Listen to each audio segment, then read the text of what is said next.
YouTuber Reckless Ben has finally dropped part 3 of the Bricks and Minifigs series. If you somehow been living under a rock and do not know about this story, I have 2 prior videos on this that you can watch. I had like 5 different other topics I was working on before this dropped, but then I saw that this came out and was like, okay, we gotta do this first. But after this, there will be other videos being posted as well, so keep an eye out for those, and if you're interested in them, obviously, subscribe to the channel. We greatly appreciate it. We're trying to hit 1,000 subscribers as quickly as possible. Now, with that being said, I'll give a quick rundown in the briefest possible way, if you don't feel like going back and watching the other 2 videos first, as to what this situation entails. Basically, Bricks and Minifigs stole the world's largest LEGO Star Wars collection. It was about $200,000 from a dying old man, and Reckless Ben jumped in to help the man and his family get these Legos back, then got himself into a whole bunch of legal trouble, had his rights violated by the American Fork Police Department, many different ways, and it's basically been the talk of the town for about the past month. There is still new content being posted on this, and obviously with this new video, there's probably going to be a lot more. So with that being said, let's go ahead and get right into Ben's video and find out what part 3 entails, as this has been a very long-awaited video that people have been essentially sitting there fiending to watch. Let's see what's in it. I'm about to go to court, and I don't even know what I did wrong. Yeah, Bricks and Minifigs is making up tons of lies about me to the police to try to get me thrown in jail so I can't release my documentary about them. But the crazy part is I'm not even allowed to know what they're saying I did. Legally, I'm not allowed to film inside court, so I formally requested the audio, but since there was no visual, I hired an animator to animate over it. I kind of wonder how they're, like, would legally not be able to tell Ben what exactly he's being charged with. I feel like Discovery would mandate that he is at least told what he's being charged with. I mean, that doesn't sound legal, but alright. Right now, I kind of don't even know what I'm being charged for because all of the body cam footage has been redacted, and they say it's to protect the victims. However, I think there are some redactions that maybe don't make sense and that weren't to protect the victims, and there's some things being said about me that are redacted I don't know about. I do have some concern in this case with the defendant representing himself. The allegations here relate to the fact that the defendant, he's a person he's a YouTuber, creates videos, publishes them online, and has been, if this defendant were to represent himself and we were to provide body cams and Discovery, we would be now providing additional information and fodder for this defendant to create videos from which he could profit by placing them on YouTube. Wait. They're saying that they don't want to give him Discovery because they think he's going to use it to make YouTube content? I don't think the law cares about that. I'm fairly certain he's an American citizen. He's entitled to be given Discovery in his court case and be told what he's being charged with. At this point, I feel like he has to know by now. I mean, part 3 has been ready for a while, so this information could be slightly outdated. I don't know. I'm sure it probably is at this point. But are you trying to legitimately say that his rights are no longer, like, legitimate because he's a YouTuber? Alright, guys, remind me never to get in trouble in American Fork. I apparently, if I were to go to court in American Fork, Utah, I wouldn't even be allowed to have Discovery. I mean, he is self-representing here, which, in my opinion, is, like, really dumb. I don't know why you would do that. But, I mean, I'm sure he has to know the charges at least by now. But, like, I don't understand why you would not get a lawyer in this situation. The lawyer will still give him all the things he has if he gets Discovery and gets copies of the footage and everything. And also, I don't really know if you need the body cam footage specifically to know what the charges are. But also, I would imagine that it would be very helpful for his case to have said body cam footage, and a lawyer probably could have argued this much better than what Ben was doing. You never represent in court. I said this in my last video. He who represents himself in court has a fool for a client. That is a very real thing. You don't do that. Now, I know he has a lawyer now. Obviously, he does, and there's a whole lot more going on with it that I don't know if it's going to get brought up in this video, but it's definitely not the best plan at that point in time to be, you know, your own lawyer. But also, I still don't know that they can legally stop him from having Discovery. I don't really know. I mean, I guess without an attorney, how is Ben supposed to know how to argue that?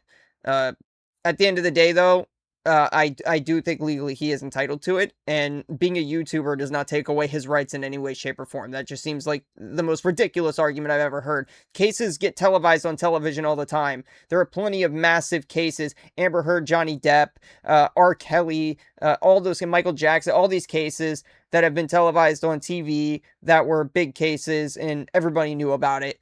And it makes no difference. What's the difference if Ben is posting on his case versus like a media outlet, which, by the way, now pretty much every independent news source and a lot of major actual mainstream news sources were talking about this as well. So overall, I think that this argument holds no water and is absolutely ridiculous. But based on where he was, be it that this is in a American court of law, yeah, this would then be up to that circuit district to decide on this stuff, which is why I'm glad that they took this case federal to begin with. At the expense of our victim, I have serious concerns for that. Yeah, the state of Utah is claiming that if they tell me what I'm being accused of, then I'll use it for content on my YouTube channel.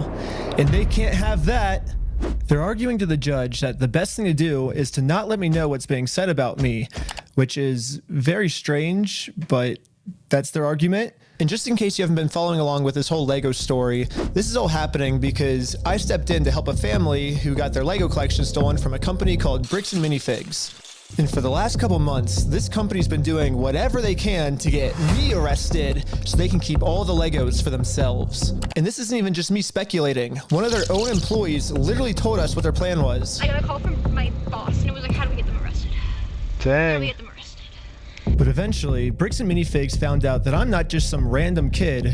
I gotta just point out, when he was just standing there awkwardly with the Easter basket, absolutely peak cinema. I'm actually a YouTuber making a documentary on the entire scandal. So the YouTube guy is named Reckless Ben. I don't want to be on YouTube. Yeah, this is when things really started getting crazy. Bricks and Minifigs went into ultimate defense mode and was going to do whatever it takes to prevent this documentary from coming out. First, the police got a call saying I had heroin on me. This officer is going to conduct the search of your person because there are illegal substances in the vehicle. Yeah, this whole search was ridiculous. They drugged this out a lot longer than it needed to be. I mean, I think it was like 3 hours or some 2 or 3 hours. I think they drugged this search out. They didn't find anything. They had the dog circle the car several times before they even got the dog to make a hit. And who knows if the hit that the dog even made was reliable, or maybe there was some police training to get the dog to do this that triggered it. Who knows? But the point is that they did not find anything. They had no evidence at all that there was anybody that was under the influence. There was body cam footage, I believe, of this incident where somebody, the police officer said that because the Mormon guy that came up to Brandon Bess's house smelled like, or was it Josh? I'm got him mixed up. It's been a little bit. But he came up to his house and apparently Brandon, when he called the cops smelled alcohol on this guy, allegedly. Who knows if that's true? But then they used this to say that because they thought that the Mormon kid was getting into Ben's car to drive away, that this somehow meant that Ben and his friend in the car must have also been drinking and that they bought this underage Mormon guy alcohol, or maybe he was overage. I don't remember the whole situation. It's been a couple weeks, but long story short, the police had pretty much no evidence. They even said something about wanting to get in to try to smell Ben's breath and that Ben had been chewing on a piece of gum when the cop pulled up, which is apparently somehow suspicious. I don't know. But yeah, they ended up finding absolutely nothing, no proof of anything. They even tried to say that this kid's eyes were like dilated or something, and that somehow means something after he already passed sobriety tests and all this stuff. They had literally nothing, but they drugged the stop out much longer than it needed to be, and in my opinion, violated their constitutional rights. There was also another incident right before this one. Maybe I'm thinking of this one actually at the stop sign, where they claim that Ben's friend didn't stop at the stop sign. In the body cam footage, you can clearly see that they did stop and that was nonsense. But they tried to claim that he didn't and use that as a means to pull him over because they wanted to get Ben for stalking Brandon Best. So basically, there was a lot of harassment from the American Fork Police Department, which I'm sure everybody already knows about. The body cam footage has been all over the place. But yeah, it was definitely unwarranted and heavily violated his Fourth Amendment rights, as well as probably several other rights that he had uh, in all of this. I mean, there were some also things about debates of residential picketing that was separate, which you could make the argument maybe because it wasn't on public property, or it was on public property and not on private property, that it's a First Amendment thing, which is what Ben was trying to say. But they were saying it's residential picketing, which is definitely probably like a city or county ordinance sort of thing. Maybe it might be a local law in Utah. I'm not an expert in Utah law or state law, but if I had to guess, there is probably arguments both ways here. But Ben still shouldn't have done it, I guess. But at the same time, pretty much all of the things that American Fork did, which everybody has seen at this point, probably 90% of it was not justified. Now, Ben was crossing the line into stalking, for sure, but I would say that most of it was either a violation of his constitutional rights or just flat out not justified to begin with. Like arresting him on a warrant for apparently having stolen Legos, which they found no Legos, but still used a search warrant as an arrest warrant, which you cannot do. That is not what a search warrant is for. It's not to make an arrest if you don't find anything. But they were using this as an excuse to go and arrest Ben. So it's just many examples here of this particular police department violating his constitutional rights. And obviously, they found nothing. But then they got a call saying that I was the one that stole the Legos. And I got swatted by the entire police department. Included in the warrant are Legos. And we all got arrested. But right when I got out of jail, I got a warrant for my arrest for some mystery crime that I committed. It seems like this guy might live in LA, or his last known address is in LA. Yeah, the police showed up to my... Yeah, and then there was apparently a couple other warrants after this whole Lego situation that apparently the American Fork Police Department put out a statement on Instagram saying the warrants didn't exist, but Ben very clearly was aware that the warrants did exist, and they didn't tell him what it was for, just that one of them was not bailable, which would mean that he could not be bailed out of jail. So yeah, I don't know who... I'm sure that Ben's probably telling the truth about that, and maybe when the backlash happened, American Fork just dropped those warrants. I'm not sure. But it was definitely suspicious that the police department did this. They also put out this whole response trying to justify all of these actions, when very clearly these actions, most of this stuff was just not justifiable. When they didn't have evidence of anything else, they should have just let it go then and there and not continue to drag this out. And it was very obvious that Brandon Best was feeding a lot of lies to the police department. And there's even a part of the body cam footage where he's like, "I love American Fork Police Department," over and over again. That's literally how he was saying it, as if he was a special in the head. But yeah, that's pretty much what happened here. My house all the way in Los Angeles to arrest me without bail. He was like, "Just tell him he has a warrant for his arrest." But the police couldn't arrest me. Ben, you know where he actually is? No idea. Okay. I was somewhere very far away. Ben claimed he was in Mexico. And he might have been, because I did see Spanish written on plenty of the surrounding buildings and signs around him. So probably telling the truth, which was not a good idea, by the way. But since those other two warrants didn't exist and he didn't jump court, it doesn't matter. As long as he did show up to his trials, which we know that he is doing, and he wasn't, running from active warrants, which allegedly, according to American Fork, there were none, unless these were maybe out of Provo, Utah or something. Maybe they were separate. Ben got it mixed up, but he's not clarifying that here. So I'm going to make the guess that they were American Fork and not Provo, Utah, which he is dealing with another thing over in that county as well.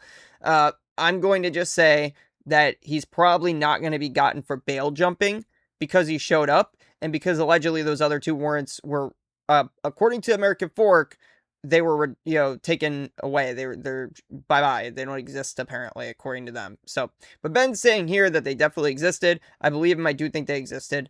But his idea to run to Mexico, had they've actually not taken those warrants away, terrible idea. You're definitely getting held without bail then, and we do have ways to go to Mexico and extradite people back. So, I mean, you see in the movies, they go, "Oh, I can run to Mexico. It's a great idea."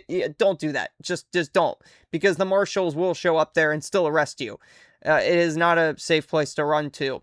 I mean, you do have examples of people, and this is not giving anybody ways to escape a warrant. I'm just pointing to public examples, okay?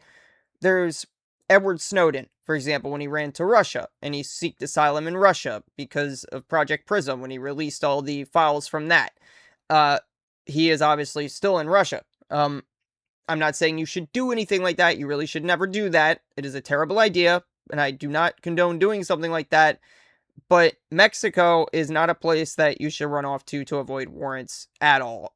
Because we quite literally go down there and bring people back all the time. It's not that big a deal for the government to do something like that.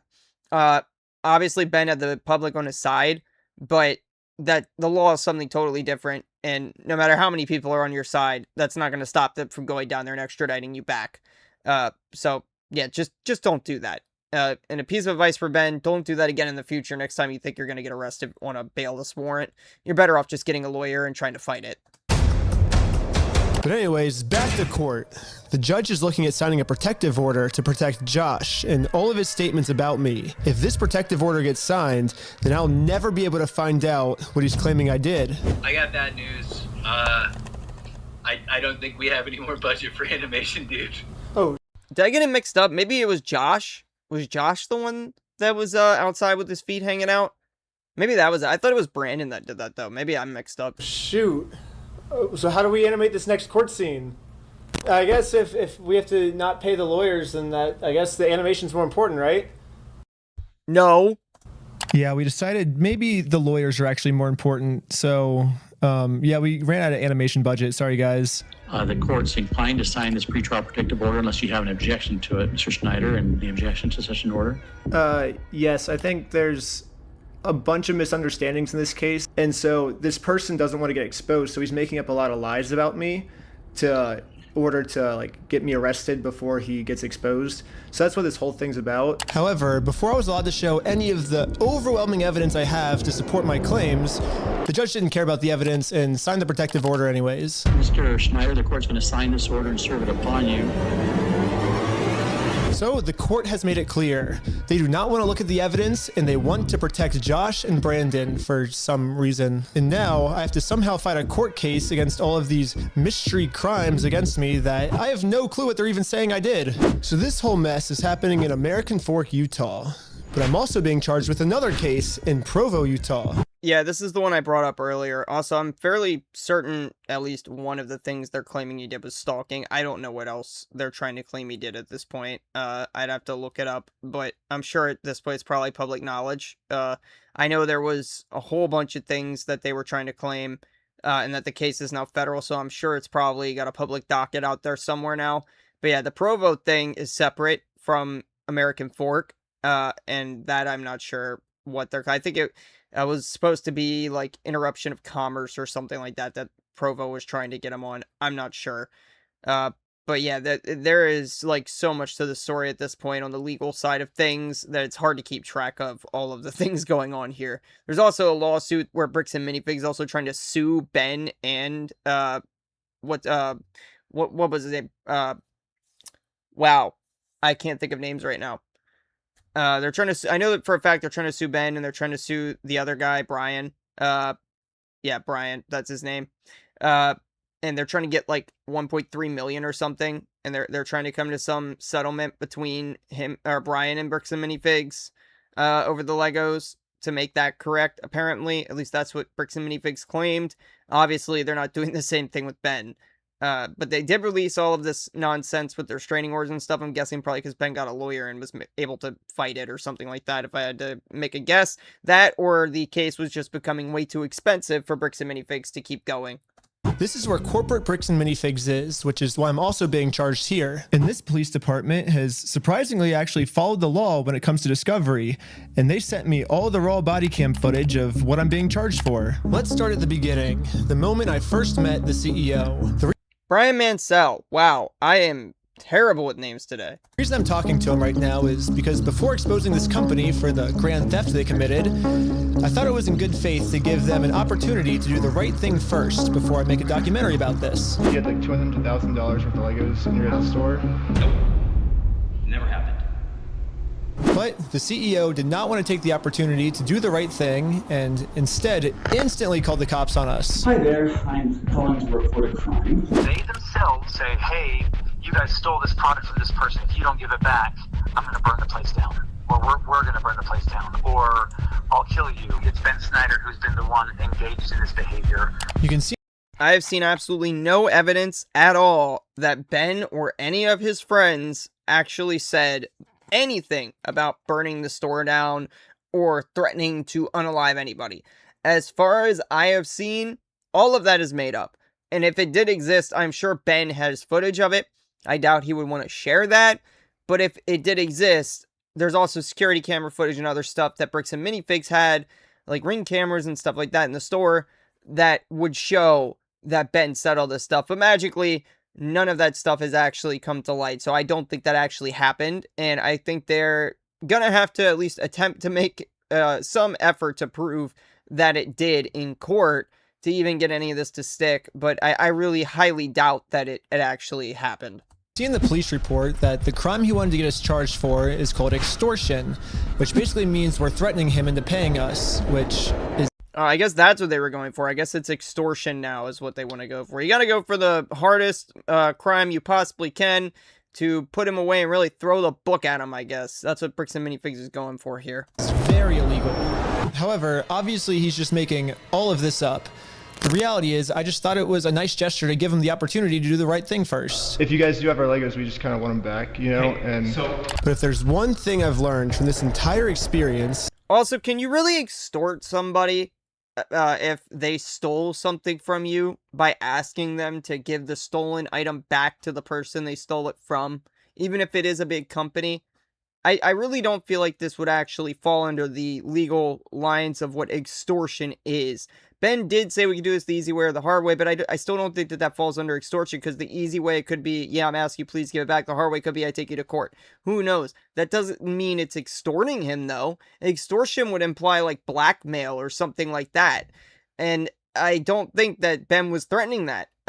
As far as I could tell, Ben was threatening, please give them back, or we can do this through legal means or other methods, but he didn't specify what. So I really don't think that this is going to hold up in court in the long term, so long as Ben is a good lawyer to fight it. It's that whoever ends up doing the morally right thing just ends up getting screwed over. So now it's time to play the way Bricks and Minifigs is playing and use their own strategy against them. Right now, their strategy is to get me arrested before I get them arrested. So now I'm gonna Uno reverse this and get Eamon, the CEO, arrested before he gets me arrested. But if I'm going to be the reason that someone's going to jail, I should probably make sure that they definitely deserve this. So I'm going to give them one more chance to try to do the right thing first.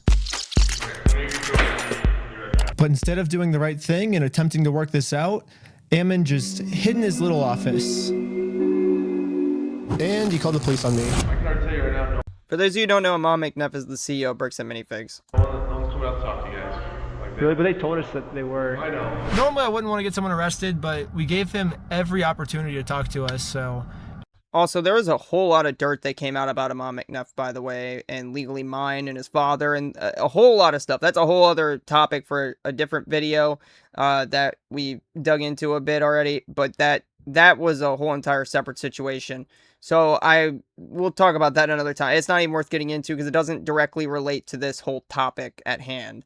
But, I mean, it does, but it's scummy what he did with his father and pushing him out of the business and everything else, Dan McNeff, but...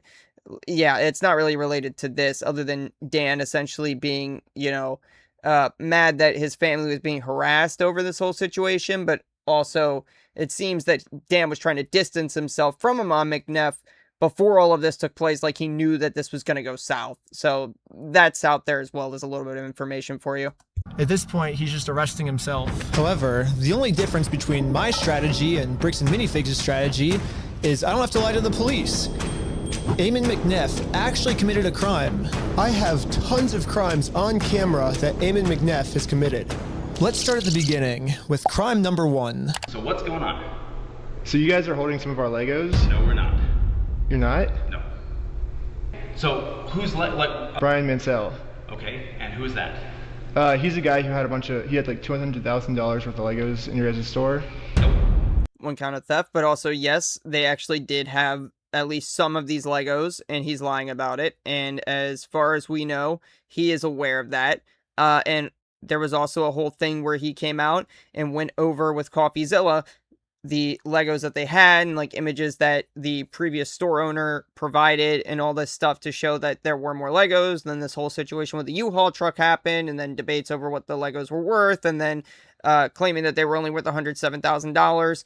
But then there was also allegedly a bag of minifigures that wasn't accounted for here that Brian also owned that would be worth like upwards of $50,000. So, I mean, there's a whole lot of back and forth as to what the value of the collection is and everything. But just so we're clear, allegedly, Brian Mansell was not paid out, according to Amon anyway, the amount that he should have been paid out for the Legos sold. And also, there is a debate over how much those Legos were worth to begin with, and how many of those Legos Bricks and Minifigs had. It's not a matter of whether or not they did or didn't have any. They admitted having like 5 to 10K. Then it was turned out later, oh, it's probably more than that, and there's a whole situation around it. But he did at least have some of these Legos, which even if it was only 10K, it's still theft. Never happened. Eamon was first trying to claim that he's never even heard of Brian Mansell, and this guy definitely never had any Legos in a Bricks and Minifigs store. But once we showed him all of the social media posts his own company made, it was very obvious that we just caught him in a lie. So the CEO decided to change his story, and now the story is the Legos used to be in the store, but the previous owner, Crystal, she stole the Legos right before they took over the store. Back up the easy way. Yeah, he was heavily blaming Crystal because her and her husband went over to the EU or something like that, and ditched the store. And apparently they claim they left the Legos. He's claiming they took the Legos. There's a whole debate over that. All of this is probably going to get played out in court. But as far as I'm aware, from what I watched the CoffeeZilla video and everything, he does at least have some of these Legos. Found the Lego. Crystal sold the Lego. The only problem is their security camera footage of the... Wait, he just said he doesn't know anything about Legos, but then in the same footage turns around and says that Crystal sold the Legos, so he clearly knows about the Legos. He's obviously, like, what? In 2 seconds, he's gone back on the thing he just said. He's not even good at lying. Previous owner getting kicked out. These are ones that he has not been paid his percentage yet. And if I don't have the tickets, I won't know how much I need to pay him. That's a business thing and not necessarily yours. He's taking on the business, he takes on all that consignment liability. Corporate just said that they're going to be the ones to take over the consignment deal with all the Legos that are still in the store. And as extra proof that these Lego sets were still in the store, the owner went into the back and started taking pictures of everything that you can verify in the metadata with the timestamps that match the exact moment she's getting kicked out. And then you can see her leave the store with nothing in her hands, proving that the sets were still in the store and the CEO is lying to us right now. But that's only one side of the story. I also thought it was fair to hear his side. You sent a bunch of pictures of the Legos still in the back. Yeah, there was a lot of debate over whether or not those pictures actually prove that the Legos were still in the store. But if it was like timestamped for the exact time she was leaving, because apparently Amon was claiming that Brandon Josh or whatever saw her carrying carts with stuff like a blanket draped over it or something to her car of stuff or whatever. I don't know obviously what happened there, but if I had to guess, they probably didn't take the Legos. And most likely, I mean, if they did, then that's terrible too. But most likely, they did leave it there, and that was like the whole point of the pictures and everything, I would guess, because there were Legos from those images that were shown up to be in their collections, like in their books, that they didn't even know that they had, that were Brian Mansell's. So they definitely had more than they thought they did. And Crystal's images did prove they still had them. So as far as I'm aware, those images are legitimately showing what they claim to be. Back, and you can see in the security camera footage, corporate comes and throws her out. Great. I understand what you're talking about, but you have a misunderstanding of what has occurred, and you're taking one person's word over another person's word. You need to go after the party that's responsible, and you don't want to because that's not easy. You have accepted a narrative that is not real, and you are continuing to pursue that narrative because it's easy and it gives you views and it gives you all sorts of clout and does all sorts of things that way. So basically what the CEO is trying to explain to me is we shouldn't be looking at the evidence. Instead, I should just be taking his word for it because he said so. Crystal Law was a former franchisee of Bricks and Minifigs. Yeah. She took Mr. Mansell's Lego, sold it, didn't pay him, she has his money. But she sold his Lego She has his money. To make it easier for you guys to understand the CEO's argument, we're going to demonstrate his argument with a little skit. Oh, that wasn't a backflip. No. Oh, are you sure? You have a misunderstanding of what happened. Yes, this is the exact argument the CEO is trying to make. Something we just saw in video, the CEO is saying never happened, which would mean the CEO's lying. And most people would agree that lying is morally wrong. However, if you lie about a crime, the way Eamon's lying to me right now, then that's not just morally wrong anymore. That crosses into new territory called illegal. The specific crime is called obstruction. If someone commits this crime, they can get arrested. I'm not entirely sure if that would actually apply in this situation because he's lying to Ben and not the police. I mean, maybe you could try to argue something here. I don't know. I don't really know if that crosses into the same realms as if he was lying directly to the police, but it's definitely at least morally wrong for sure, and it is still theft. But I mean, lying about the theft to someone who's not a police officer, I'm not sure if that would qualify. We're at the police station, and we're going to charge him with a criminal crime, obstructing of evidence of a $200,000 theft. And good news for us, we found out last week that all of the police in Utah take obstruction very seriously here. The police arrested my friend Sheldon for obstruction just for locking his phone. Right now you're attempting to destroy evidence. Okay, put your hands behind your back. I was just locking my phone. You're under arrest for obstruction of evidence right now. The crazy part is, the police didn't even have a warrant, so Sheldon locking his phone was 100% legal. Yes, it was. But the police arrested him anyways because that's literally how serious the police take obstruction crimes here. They do not mess around when it comes to obstruction. Police take obstruction crimes pretty seriously everywhere, but I'm not entirely certain that what you're framing as obstruction here would count without having an officer with you doing the questioning that you were doing when you were talking to Amon. Obviously, I think that what Amon did is very wrong, and I think that stealing is still a crime. What he did is indeed criminal. But obstruction is just something I don't know if that would apply here because Ben's not a cop. That's what I'm getting at. I mean, I don't know, maybe there's some weird argument you can make in Utah about like a citizen's arrest sort of deal. I'm not entirely certain, but I don't think that it counts unless he's doing it to the police directly. If the cops were there questioning him, then 100% lying about it would probably be considered obstruction. So now, just imagine how angry the police are going to be when I go into the police station and tell them that someone is actually, for real this time, committing an obstruction crime. And this obstruction crime is on a much bigger scale.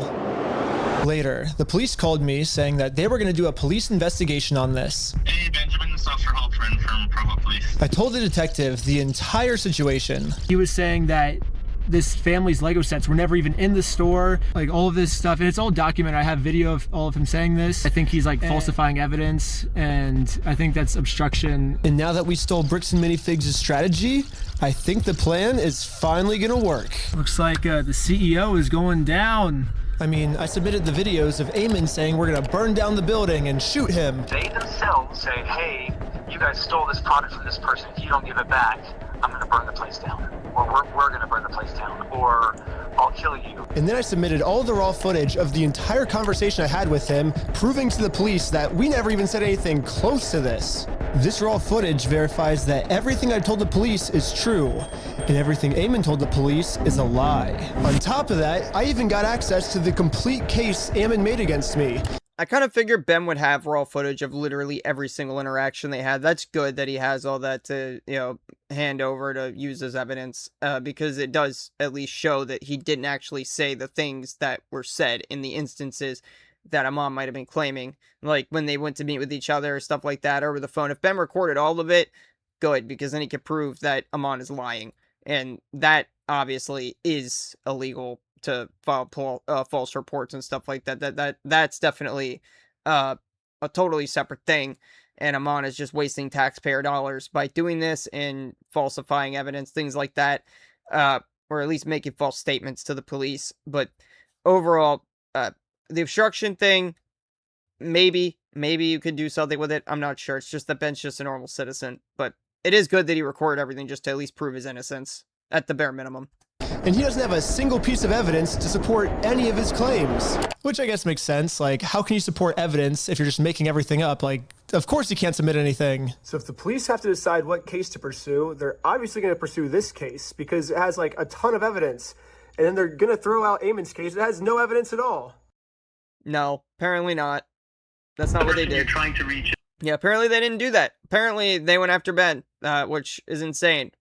If somebody has all this raw footage and evidence, you would think, yeah, that they would go after the person that has all the evidence. Sorry, not go after them, but believe them and go after the people that have no evidence. But no, that apparently American Fork in Utah and all that in Provo, they don't seem to work that way. Is not available.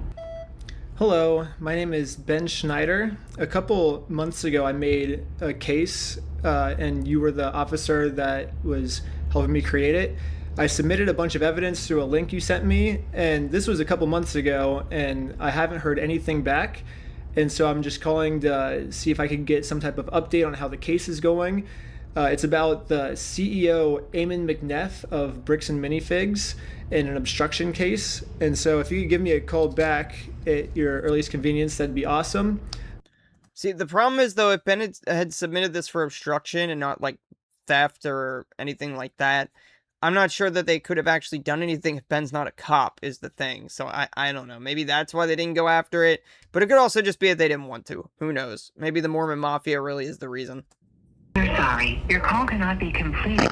Yeah, literally no matter what I tried, I could not get a hold of this police officer. So I'm traveling all the way back to Utah to go back to the Provo police station in person to see how the police investigation against Eamon is going. And I just so happened to get a hold of the police schedule and arrived at the exact time this officer was supposed to arrive. But before I could speak— That's wild. He actually got the cop schedule. That's crazy. Speak to this officer, one of the other police officers called into the front desk and asked to talk to me. I'm not seeing him on duty right now. Really? They said he was going to be here today at 3 o'clock. There's always the chance that they might have called out sick or something. Is there any way that you can, like, check if he's here, or? I gotta admit, this is pretty sketchy. He's straight up ducking Ben. He didn't even bother to be like, yeah, you don't have a case or anything like that. He just straight up starts ducking him. That's sus. If that's the case, that's really sus and really bad way for the police department to handle this sort of thing. Just start ghosting him like it's a bad date. That's just crazy. Definitely scheduled to be here. Like I said, they might have called out sick or something. Are you able to look and see how the case is going? All I really want is kind of just an update on the case.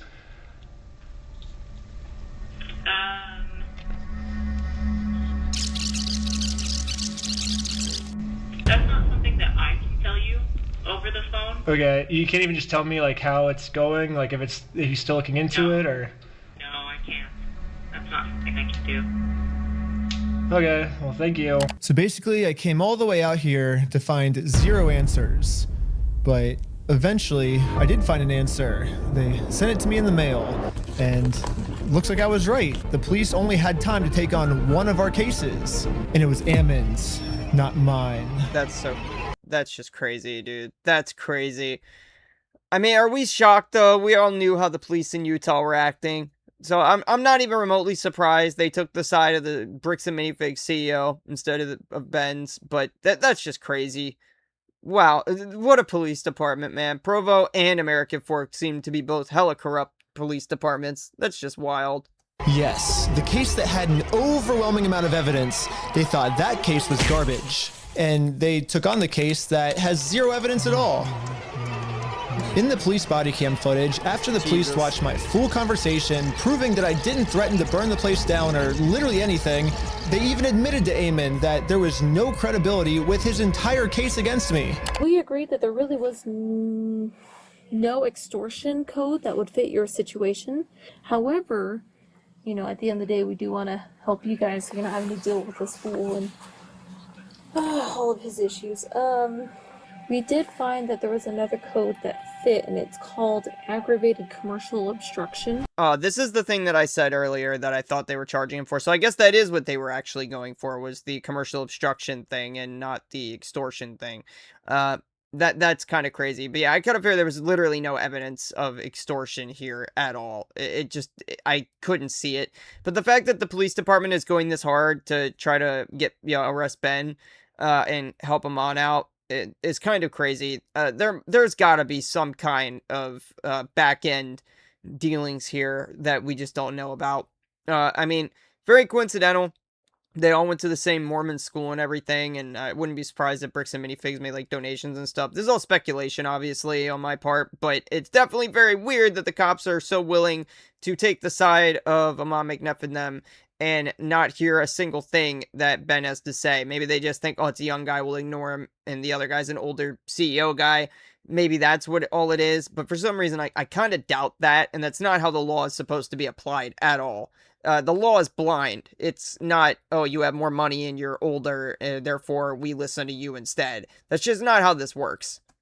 The police just told Eamon that even though there's absolutely nothing to his claim against me, if they work together, maybe they can fabricate some type of charge against me. However, the tricky thing is that we have to prove that this individual either entered or remains unlawfully on the premise.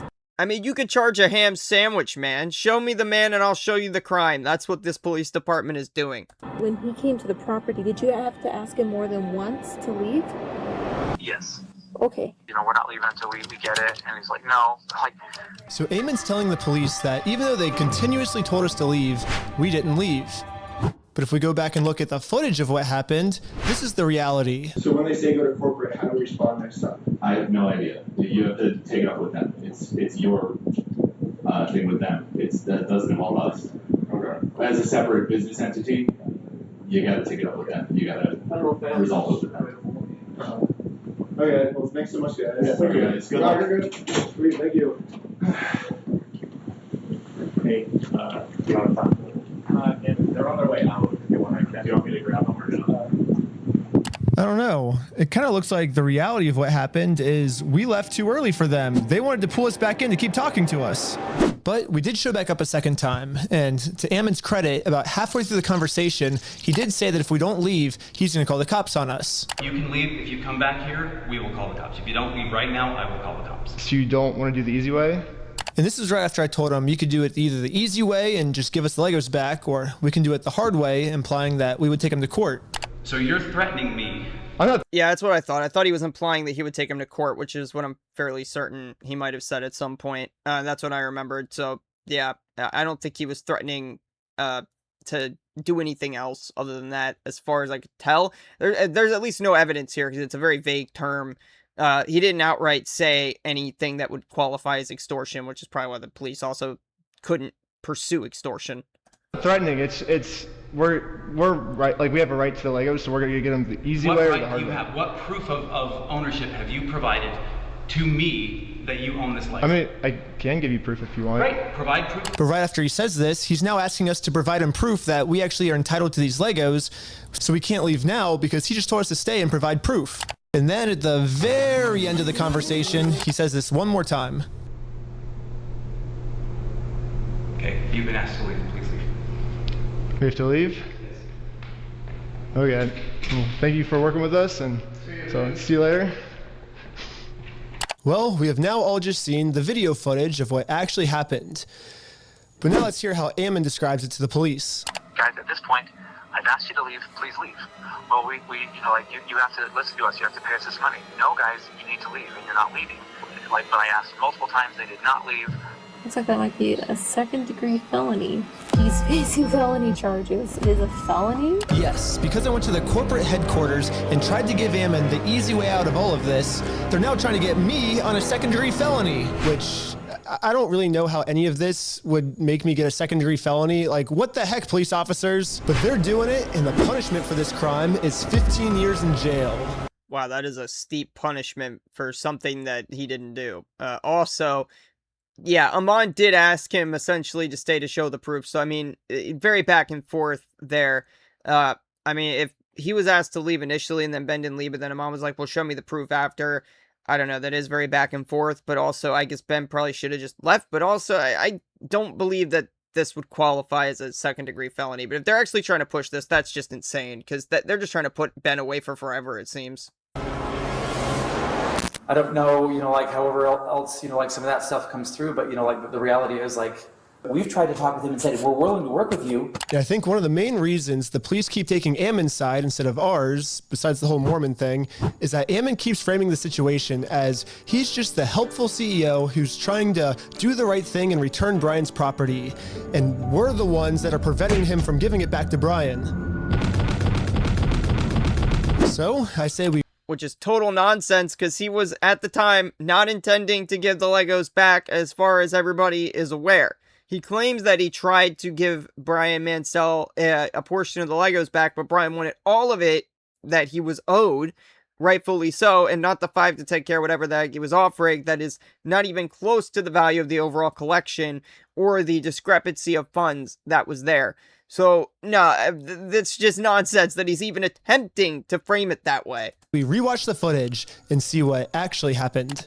We said we would be more than happy to help Mr. Mansell. Yeah, because Brian said he was unwilling to work with us. Well, Brian said he asked for the store inventory, and that because he said like he wanted to work with you, and then you guys didn't provide the store inventory. We asked him to provide us with any documentation, and he provided us with a spreadsheet.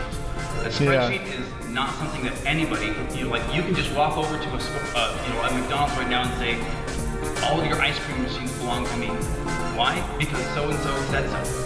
And I have a spreadsheet that says that all these ice cream machines belong to me. That's not proof of ownership, that's not proof of anything. So first off... Okay, but how is he supposed to provide proof of owning these Legos? If he has receipts or something great that his old, his father may have had somewhere from, several years or decades of buying Legos. I think he bought all this back like the 70s or something. It was a very long time back now. I mean, you think that he's keeping the receipts this long? There's obviously a contractual agreement and spreadsheets and everything else. You know that they're his Legos. You have seen the advertising. You know damn well those are Brian's Legos. You are just really trying to push things right now because you don't want to give them back and have to fork up the money. All of this was to try to make sure that those Legos stay legally mine. This spreadsheet Ammon's referring to wasn't just some mystery spreadsheet. It was the actual inventory the store made. But I guess Ammon's trying to claim that the previous owner stole the Legos and then lied on the inventory, and so now it basically makes this inventory invalid. He said that when corporate was taking over the store, that they actually did their own inventory, and this is the correct inventory. When we took over, we did an inventory. And good news for me, he's willing to give me this inventory. He's actually always been willing to give it to me or Brian. All we've ever had to do was ask. We will work with you to obtain any Lego that does exist. Well, we did that, and you guys... When? I think we've mailed it like 5 or 6 times, and we've gotten 0 response back. Yeah, literally the first thing I did right when I heard about this entire situation was I Googled Bricks and Minifigs, clicked on their website, clicked contact us, and sent them a message. I actually got a message back from corporate saying that they would love to help, but after a few months, I kept trying to reply to this message, and they just completely ghosted me. When? I think we've done like 6 over the last 4 or 5 months. Pull it up. Find out. Tell me when. Let's see. I am going to just put it out there now. Amon is most likely going to be like, I've never seen any of those emails. I say like, hey, I don't think this ever got resolved. I'm just reaching back out right now. And then never... Hit forward right now. Resend it. What's the email? That is I don't know what email address that is. This was on your guys' website. Wait, what do you mean you don't know what email address it is? If he got it off your website, or is he talking about Ben's email address? No, because he wouldn't be able to see it. I'm very confused right now. If it's on your website, clearly it contacts you guys. You would think it would contact corporate. Are you saying that this doesn't contact you guys? And he got a response back. And initially, I mean, I don't know, man. Amon is such a liar. It is so hard to watch this guy. I honestly really despise him. I'm not going to lie to you guys. I despise him and his curly little mustache. This guy is a pirate of Legos. That says FBC. And not a good pirate like from One Piece or whatever. He'd be like a Morganeer. He's like a bad pirate. Like, original Blackbeard. He's like pillaging Legos. I mean, at least that's apparently what he thinks because he's cosplaying one all the time. I said franchise at bricksandminifigs.com. Well, this is just on the website, so. Did I tell you look up something on the website and send it there? Well, did I say that just barely? Well, that's what. Yes or no? Could I say that? No. So how else is he supposed to get a hold of you? I mean, I guess if there's a phone number to call, maybe, but like, what is he supposed to march into corporate and just ask you for an email? Why do you say that in the first place? Like, here's my email, send it to my email and I get back to you. You took this long to say that. Dude, this guy really is like, he looks like the type of evil villain that would sit in a chair and stroke a cat, like one of those revolving chairs, and just spin around in it. And then, put his finger up to his lips and say, like his pinky, and be like, $200,000. But no, seriously, like, where the hell is he supposed to send the email then if the one that's listed on your website is wrong? I just said, send me an email to franchise@bricksandminifigs.com and we will work with that. But you're getting mad at me because I emailed the email on the website? You keep saying that I understand that, but I'm telling you right now, and you're trying to argue on something that I didn't give you any information about. I'm telling you, send it to that one. Yeah, but you're like getting upset at us that we emailed the email that was on your website. No, I'm telling you the way to do this, and you've been probably trying to communicate with a ghost. Well, that's your guys' fault for putting that email on the website. Sure. Okay. Understood. Ben, so why are you getting mad at us because we emailed the website for your... I mean, 100% that would be their fault for putting the email on the website if it's on their contact form. I would assume that would be the email that they would expect you to contact for problems. I don't know, man. This guy is so insufferable. You to harass us for all sorts of things. I'm not getting mad at you. Well, we're not harassing. We're just asking for our He is very mad. Legos back. If someone stole money from you and you went and politely asked for the money back, is that... That is not the face of somebody right here who is not very mad. This man is fuming inside. Like, he is steaming. This guy, like, you could see the steam coming off of him. He looks like he's about to turn into Majin Buu and just start having smoke come out his ears. You harassing them? It seems like Ammon kept either trying to stall or switch the subject. It almost seems like he doesn't want to actually give us this inventory, but he keeps saying he's willing to give it to us. You guys can send that inventory list to us? I do believe so, yes. I think we have sent that to Brian. He says he said that's all he wants is the inventory list, and he'll stop like bugging you guys. Well, then, Mr. Mansell and you, and if you want to be included on the emails with Mr. Mansell, that's totally fine. You guys can email us, and we can go. But you guys will give him the inventory list because he said he's been asking for it for over a year now. We can show the inventory list that was obtained when the store was originally taken over from Crystal Law, and we can work through that process and try and identify what was or wasn't there, and also try and identify how to proceed from there. Wait, but you guys have made public statements since this happened claiming that there was only 5 to 10K worth of Legos and that you guys had talked to Brian Mansell before this incident and offered him back and that he declined it. Now you're basically corroborating in this instance, in this footage, that Brian Mansell had not received an inventory list, that you guys were expecting an email and there were no conversations. So which is it? Is it that you guys offered him a minuscule amount of Legos that are rightfully his to begin with? They are legally Brian's, by the way. All of this stuff was Brian Mansell's father's collection. It's in a Guinness Book of World Records thing. It's very publicized. It's very known about that they belong to Brian's family, and you are refusing to give them to him. Which is it here? Either you do know that you have these Legos and you haven't taken the opportunity to reach out to the rightful owner and try to give them back, or you did. Which is it? Because at this point, I'm leaning on the inclination that maybe you guys lied about that too and you didn't do it, because Bricks and Minifigs seems to lie in the public eye a lot because they want to protect their reputation. If I had to guess, there's probably some lying going on here. I don't know if Brian ever corroborated the fact that they claim to have reached out and offered the Legos to him or what. But even if they had, I don't blame him for saying no to the entire offer because they apparently offered next to nothing compared to what this collection was worth. That's just getting screwed by a massive company. If I were him, I mean, he sounds like he did go talk to lawyers and there was a whole bunch of issues with overseas stuff or something, but I would have at least tried my best, even if they don't have the money, to at least try to find a lawyer that would take this on. It sounds like he was trying to do that and failing at it, but I feel like there has to be a lawyer out there, especially now after it's gone massively public, that would be willing to help Brian out to have gotten these Legos back. Now he does have a massive legal fund that he could use to fight on this whole court situation. But at the end of the day, Bricks and Minifigs being in the wrong here and then them filing the lawsuits against Brian and Ben is crazy. And the idea that they claim to have reached out and offered an amount that they know is nothing compared to the Lego collection's value, which they did know about all of this. It was public information on their franchisee was posting it. They have papers showing it. They know what was his. And even if they didn't know exactly what was his, they could have still tried to reach out and work with him. I mean, this is supposedly a $400 million company. Debatably, by the way, there's a lot of stuff going around that maybe they're not $400 million and they're only a few $1,000,000 and they just have a lot of corporations and that they're actually losing money, which could also explain why they were trying to dig into the pockets of Legally Mine to fund Bricks and Minifigs and pay employees and other things, which Dan McNeff did not want to have happen, but that's why they pushed him out of the company, apparently, according to public documents.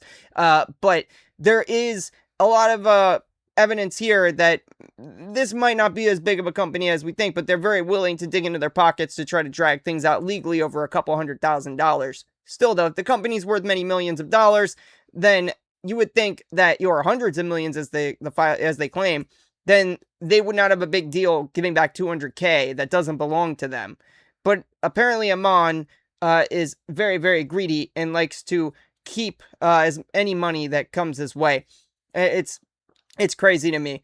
I mean, I'm a Jew and I'm not that greedy.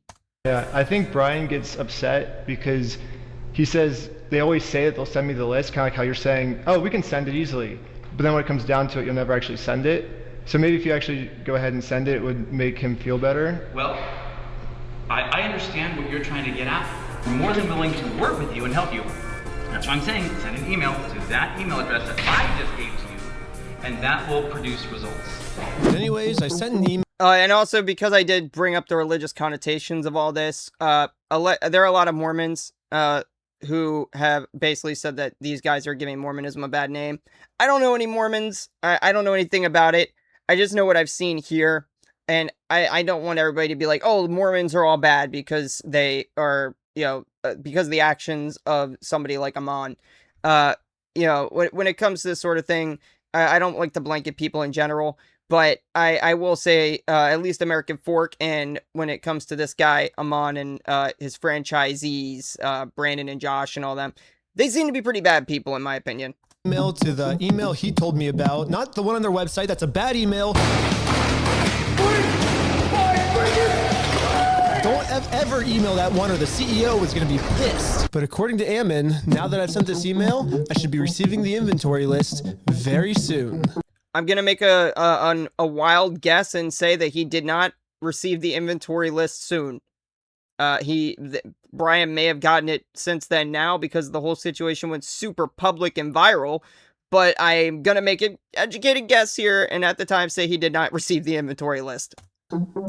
So I waited all day and I got no answer. So the next day I sent them another email. I patiently waited again for about a week. And finally... Did he send it? This is the response. Mr. Oh my god. So he lied! Oh, are we surprised that Amon McNeff lied? Bricks and Minifigs will not participate in any form of communication that appears to be designed for public provocation, harassment, or manipulation of facts for the purpose of media content. Yeah, sorry, that excuse doesn't fly. You still have the Legos and have to give them back. You're thieves. Schneider, BAM Franchising Incorporation, will not participate in any form of communication that appears designed for public provocation, harassment, or manipulation of facts for the purpose of media content. Attempts to obtain privileged or confidential information through misrepresentation or the creation of fraudulent documents. Just for me asking... Wait. Privileged or confidential information? Nothing about that inventory list, if it belongs to Brian Mansell, is considered to be privileged information. There is no attorney-client privilege with that because it doesn't belong to you. It doesn't belong to them to have privilege over, and if they are aware of that, and Brian Mansell is authorizing Ben to act as a third party here, Ben has every right to know about it, regardless of public provocation, as they want to call it, or making of YouTube content, or in Brandon's words, he's a YouTuber. It doesn't matter. None of this matters. That is the craziest thing. What a crazy excuse, dude. I knew they were not going to cooperate. I expected them to just not email him back at all. But the fact they sent this email in response is insane. Especially when they specifically told him to email them to get the list. Dude, Amon is a freaking scumbag. Asking for this in my opinion. Inventory list to prove their innocence, because I want to give them the benefit of the doubt. I want to be like, hey, if you're innocent, I want to prove that you're innocent with this inventory list. But now, by me trying to do that, that's criminal behavior on my part. And considered harassment. And we reserve all rights to refer such behavior to appropriate legal authorities, aka the cops. So don't ask for our inventory list, or else we're gonna call the cops. Yes, Bricks and Minifigs has officially banned me from ever asking for this inventory list again. And I'm not the only one who's banned from asking for this list. He promised us a full inventory right away. We've never received it. Yeah, and every time it's been just absolutely nothing. So we've never gotten anything. We've never gotten an inventory list. I think if a lawyer had written a formal email, like a formal request for the inventory list, they might have gotten somewhere. Maybe I'm wrong, but I feel like somebody in this situation should have probably went to an attorney and just paid them to write up a threatening letter to them, demanding the inventory list, or threatening legal recourse. That probably would have scared them at that point. But I don't know. I guess Ben and them, nobody thought to do this. Maybe they just didn't have the money at the time. I don't know. I mean, guys, I know a lot of people think that at the time Ben has millions from YouTube or something, but the guy doesn't post frequently enough. Like, he's probably made a lot of money over the years from posting, but he's not posting a video. Lately, he's been more consistent because of the whole situation here, but he doesn't post constantly to the point where the guy is making probably as much money as people seem to think he's making, or the internet's net worth estimates claim. I highly doubt Ben had the liquid capital or Brian Mansell and them, or any of them involved, to go spending to pursue an actual lawsuit, but I'm sure a threatening letter would have probably done something from an attorney. I mean, not from Ben specifically, but that probably would have helped. When it comes to stuff like this, guys, the best thing to do is try to get a lawyer, try to get them to write some threatening letters up and stuff, things like that. You pursue things in the court of law. Obviously, this did both have positives and negatives in Ben's case. He's in a lot of legal trouble, so that's a lot of negatives, but it did help in getting Bricks and Minifigs to cooperate with Brian Mansell and actually get the Legos back. So in a way, Ben is a hero in that situation. But now he does have a lot of these legal issues to deal with. Brian, I'm not sure if they've dropped that case or not. They were talking about maybe they would. Bricks and Minifigs was, but I don't think they have. At least as far as I'm aware, I haven't heard anything about it. But just for some advice, when it comes to this sort of thing, a threatening letter from your attorney can be a very good tool to at least get started. Yeah, the previous owner who got her entire store stolen from her by corporate, I mean, she's legally required to get sent an inventory list, and even she, 2 years later, has not gotten it yet. Yeah, she's legally required to get it, though, then, yeah, you definitely should still at least seek an attorney to force that. I mean, the only way it can be legally required is if you get a lawyer to take it to court and enforce the legal side of it. If nobody does anything to enforce it, then it could say that it's legally required, but it's also not, because you're not actually pursuing it. Therefore, no consequences are going to happen to them for not doing it. And I think that in the case of Crystal and Law Gorman, or Crystal and I can't remember the other guy's name, but in her case, I would say that what most likely occurred here is Bricks and Minifigs just assumed that she doesn't have the money to pursue any of this and isn't going to care enough to do it, so she's probably not going to.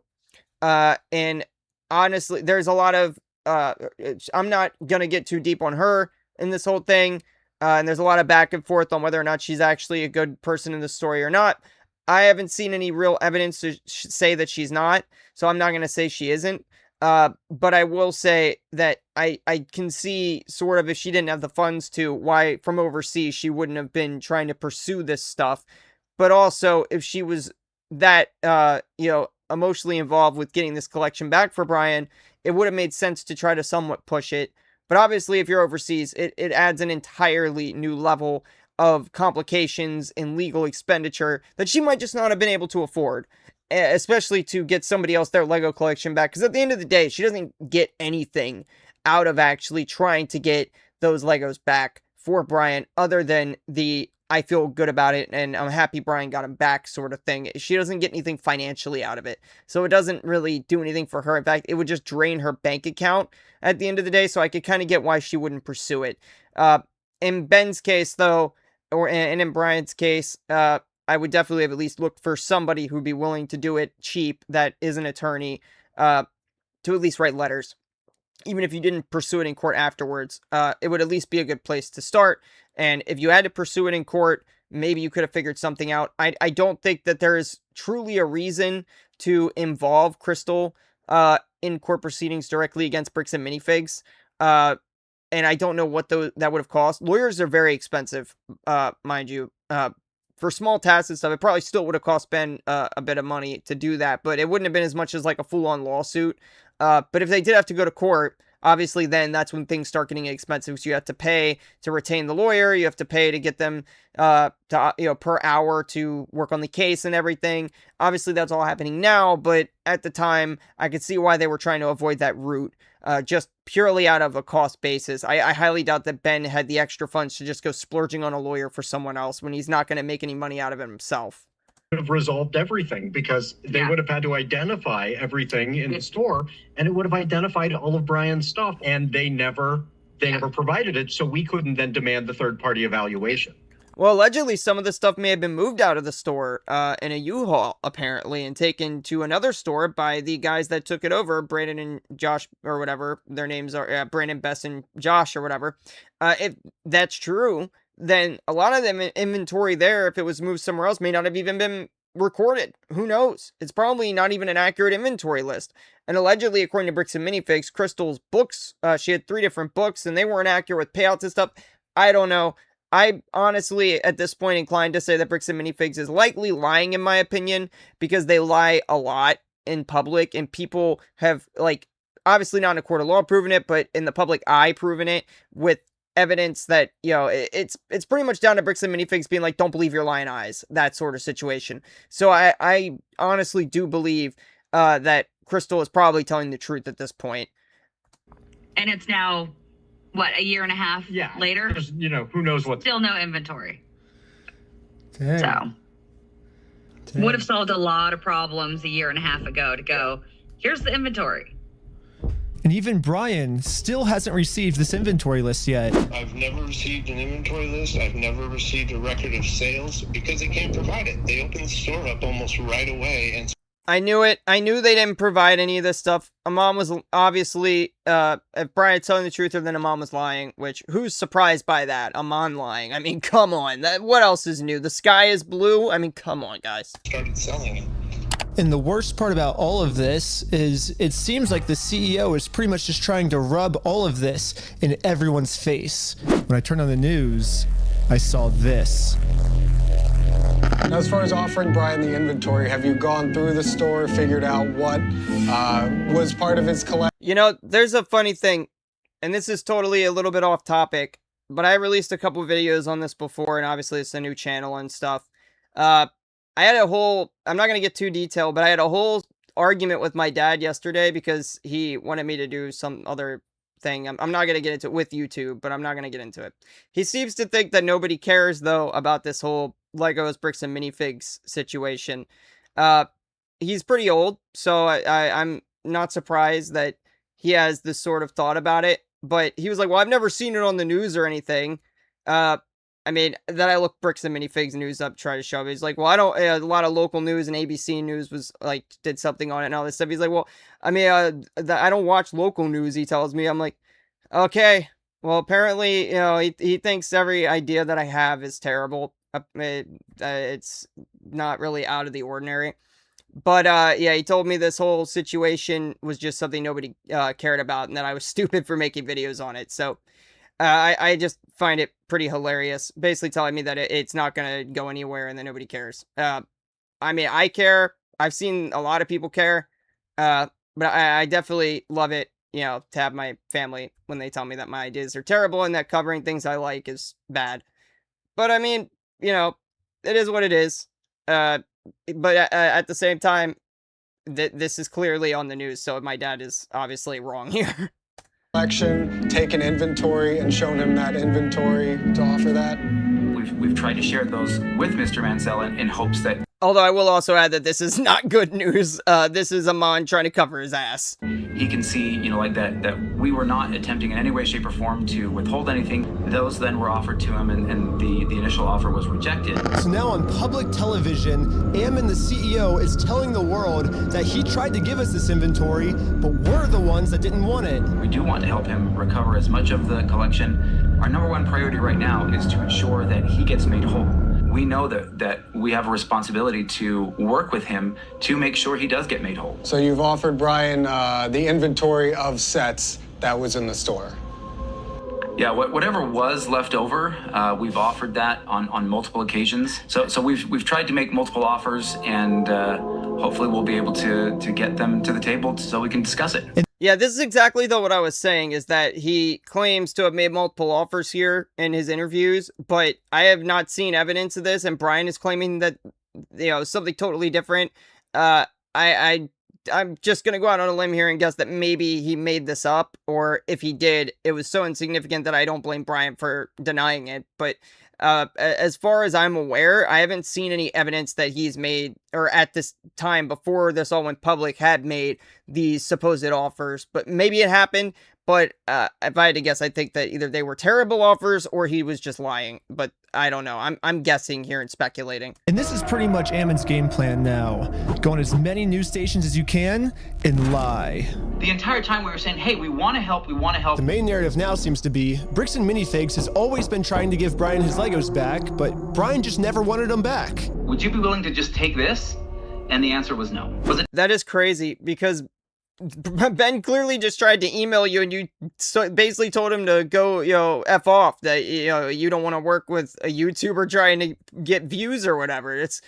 Dude, Amon is so freaking bad, man. Attempted to be given to the family, and it was refused. They made the offer and said, hey, you can have all this. In my opinion, he's bad.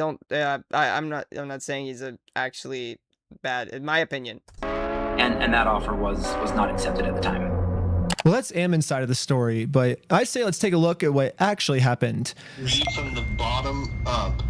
By the way, if you're wondering why I'm doing that, it's because this guy is so legally, just so sue happy. I just don't want to end up giving him any ammunition to come after me in the future if this video does well. But yeah, that's all.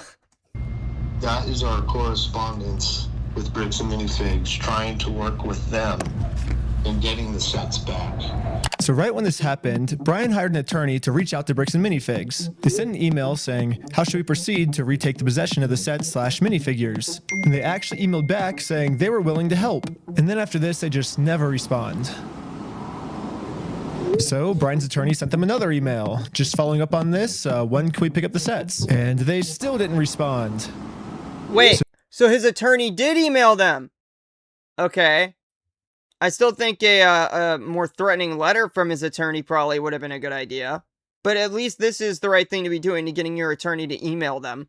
So, yeah, okay, I'm genuinely curious to see the rest of this email exchange. So the attorneys emailed back saying, it's now been 16 days. How can we get these Legos back? And finally, they received a response. It says, Brandon Best and Joshua Johnson have no legal obligation to return any of the Lego product that exists in their store to you. What? So, yeah, basically they're saying that they're the ones that are not able to work with you, is what it seems like. Exactly. They finished this email saying, we consider this matter closed and will not be returning any Lego products to you. So you're stealing then? That's insane. They flat out lied, obviously, it seems, according to these emails. Wow. I'm not surprised that Amon lied, but I am surprised that these emails would so blatantly say to their attorney that we're not even going to negotiate or work with you to get the Legos back to you. That is surprising, saying that to to his attorney, of all things. I mean, that's like asking to go to court. So as you can see, which they were doing, they did beg Ben and them to sue them. So, I mean, maybe that's really what they wanted. I'm surprised that they would want that, based on the amount of money they would have to spend. And if they lose, they're going to be on the ringer for all of this, plus attorney fees and everything else. But man, this just doesn't make any sense, that they think that they're in the legal right here and that they would actually be able to win this. That's what's crazy to me. Maybe they really think that Brian's evidence wouldn't hold up in court, but this is just absurd. That's the reality of what actually happened. But then Ammon goes on Fox News and says this. So they actually did have an attorney send information to us. We said, great, appreciate this. Let's see what we can do to work this out. Yeah. And then we never heard back. So why is Ammon going on? That's very obviously a lie, because clearly, according to these emails, they definitely heard back and they were clearly pursuing it very diligently. And they were the ones who took forever to get back to them. Bricks and Minifigs was. So there's very apparent here that Amon is publicly saying one thing and then doing another when it comes to actually working to get these Legos returned. He's not even trying. Like Fox News then and saying, we wanted to give Brian his stuff back. He's the one that didn't want his stuff back. He didn't want any of his things. That's my point. I don't know. He's lying. I truly do believe in integrity. Truly, I believe in the sentiment of integrity. Yeah, that's the face of a man who believes in integrity. No, he does not clearly believe in integrity. Apparently, he thinks integrity is an old wooden ship. I believe everyone should have integrity. But anyways, another thing the CEO seems to be pretty upset about is that when Brian kept demanding his stuff back and couldn't get it back, eventually he had enough. And he was like, I'm going to make a Facebook post about this. And in his Facebook post, he called Bricks and Minifigs thieves and liars. And this Facebook post, like, really pissed off Ammon. I mean, Bricks and Minifigs is literally suing Brian now for millions of dollars, all because of this. I mean, back when I was talking to him, Are they trying to claim this as like libel? Because I'm fairly certain it's not libel if it's true, and that Brian, with those emails and having his attorney and everything, being the one doing the correspondence, can prove it's not libel because you guys are refusing to give back product that he owns. Corporate headquarters, he made it very clear that what they did is technically not actually considered theft. There is no theft. Do you understand the legal definition of theft? I would assume that stealing hundreds of thousands of dollars worth of Legos is theft. Yes, I would think that that's exactly what that is, and that just by saying that you're not responsible and that my franchisees did it and I can't control my franchisees and all the other nonsense excuses you've come up with does not stop it from still being theft. I would say it's still theft. Legally have to meet the definition of knowing that the property was stolen or... You clearly know that it's stolen right now. You're having the conversation, so you know it's stolen. This is a ridiculous excuse. First of all, look. If I go outside and I find $100,000 on the ground that belongs to somebody else and I pick it up and that person tries to come back and then I keep the money and they try to put out a police search for it and everything else, and there's some sort of evidence that brings it back to me that I picked it up, especially if I had heard that it was being looked for or something, the police are probably going to arrest me and claim theft. Most likely. Finders keepers is not a thing that it works as well as Amon seems to think it does. Otherwise not. That's like saying like, oh, there's a car out here, I found it, but I didn't know who it belongs to, but there were keys in it, so I got in and I drove off. But that's not Grand Theft Auto. I didn't know who it belonged to. I thought it was mine. Even though I have no deed not even title that says it's mine. But clearly that I can't be charged for Grand Theft Auto for stealing a car because I didn't know whose it was. That's not an excuse, dude. Yeah. To that person. And on my phone. That was not known until Mr. Mansell came in days later and said, I have some of these things that need to be... And that's another lie again, because... It is not another lie. So? It's not even something that gets him out of it because he knew. Once he was made aware that these Legos belong to Brian, he should have been working to get them back to him because then you know that they are stolen. You know you have them, and that even if you want to claim they're not stolen at that time, after that point, if you held on to them and refused to give them back, then yes, it's theft, it's stealing. I showed Ammon the security camera footage where corporate acknowledges that they are now going to be responsible for these Lego Star Wars sets. These are ones that he has not been paid his percentage yet. And if I don't have the tickets, I won't know how much I need to pay him. That's a business thing and not necessarily yours. He's taking on the business, he takes on all that kind of side that. And after showing him this footage to try to bring the conversation back to reality, this was his response. Extortion? Because we caught you guys? No, because you are attempting to extort us, so that's what you're doing. What you are doing right now is illegal. It's an extortion. Clearly it was not an extortion because the police did not pursue extortion. So catching you guys in illegal activity, that's illegal on me. Nope. We have done nothing. See, I agree too. I agree. Nope, it's not illegal on us. Thank you for... done nothing illegal, and you are doing something illegal right now. I don't think that's illegal. I think us catching you guys for doing the illegal thing doesn't make that what we're doing is illegal. That means what you guys are doing is illegal.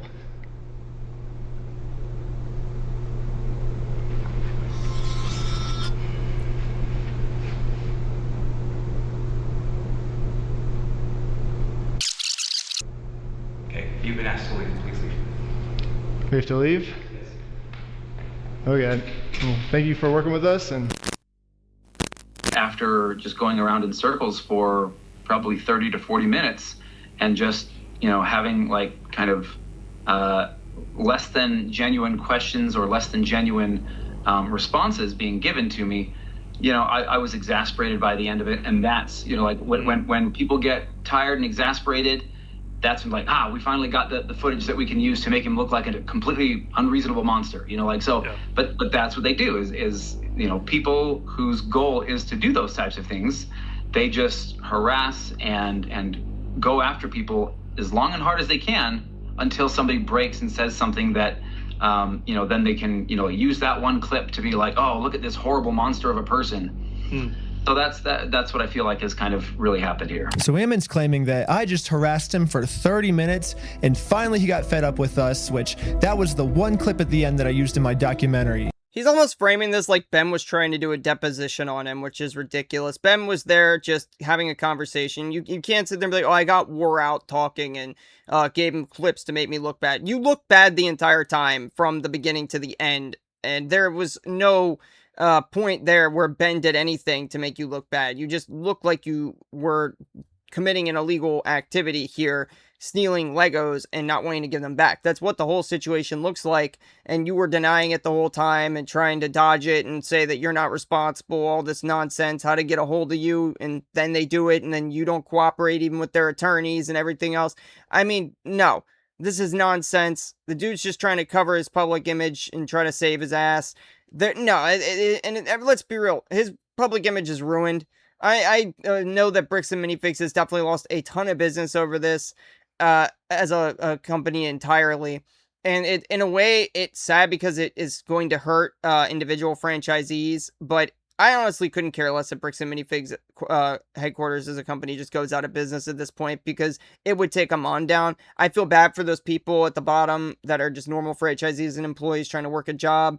But I really wouldn't lose a wink of sleep. I've never even shopped there, but I wouldn't lose a wink of sleep if Amon woke up to bankruptcy one day and the company was just gone.